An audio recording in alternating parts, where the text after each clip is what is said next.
We begin with Lions Clubs International, the founding, the first in a series of centennial videos.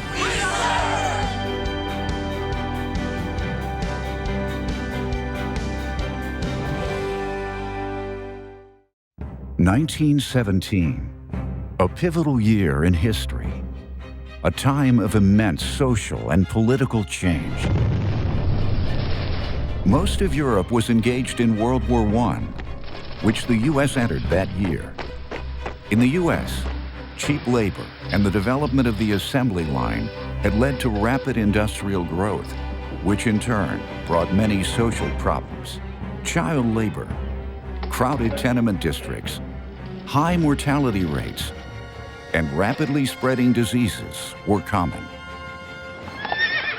Chicago, Illinois, was a center of transportation, architecture, manufacturing, and commerce. It was a magnet for immigrants seeking work. Reformers in Chicago, including Jane Addams, the founder of Hull House, called for improved social conditions in their communities and the country. Among those looking for ways to help others was Melvin Jones, a successful insurance man. He was secretary of the Business Circle of Chicago, a lunch club established in part to help its members grow their businesses. However, Jones had a different goal in mind. I am finding out that you do not get very far until you start doing things for others. And I am beginning to believe that I can help some of the clubs, like the Circle, to have feelings in their hearts. Jones's words struck a chord with his club, and the Circle gave Jones permission to invite similar groups across the country to a meeting to discuss forming a new kind of club. We are now seeking to make our organization international and write to inquire if you would affiliate with us, and at some future date, we can adopt bylaws and a name that will be suited to all. June 7th, 1917. The first meeting was held at the Hotel LaSalle in Chicago. The Chicago Business Circle and several other groups attended. Dr. William Woods led a delegation called Lions Clubs to the meeting. This group had been registered in Indiana since 1916 and had clubs in a number of other states. Melvin opened the meeting and shared his vision for the new club. The attendees were receptive.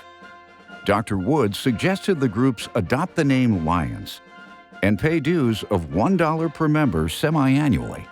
Melvin and the others seized the opportunity to merge the existing clubs into a new, bigger, stronger organization, and the lion was the perfect symbol. Immediately, Melvin began a letter-writing campaign to attract additional clubs into this new organization, more focused on serving others. In August, Melvin and the members of the Chicago Business Circle formed the Lions Club of Chicago, now the Chicago Central Lions Club. October 8, 1917, the first convention of the International Association of Lions Clubs opened in Dallas, Texas, in the Adolphus Hotel. Delegates from 22 Lions clubs in 9 states voted to keep the name Lions and adopted the logo of a lion holding in its mouth a club inscribed International. They also approved a principle that has guided Lions clubs ever since. No club shall hold out as one of its objects the financial gain of its members. Dr. William Woods was elected president. Melvin Jones was named secretary-treasurer and authorized to establish a headquarters in Chicago. At the end of the Dallas Convention, the new International Association of Lions Clubs had 800 members and $72 in the bank. November 1918, the first edition of the Lions Club magazine was published. It contained a copy of the Lions Code of Ethics, which required a lion to aid my fellow man by giving my sympathy to those in distress, my aid to the weak, and my substance to the needy. It also contained news from the clubs about Lions projects for improving waterways, medical clinics, and public libraries. Lions were also active with many youth projects, including fundraisers for children's hospitals and Boy Scouts. Having fun while helping others was part of Lions from the beginning. A clothing drive for veterans led to an unusual sight of lions parading down the street of their town. By 1919, Lions had grown to 42 clubs across the U.S. with more than 2,300 members. Some of the early clubs had women members, but soon the Constitution and bylaws limited membership to men. It would be almost 70 years, until 1987, before women were again welcomed as members. In 1920, Lioness clubs were established.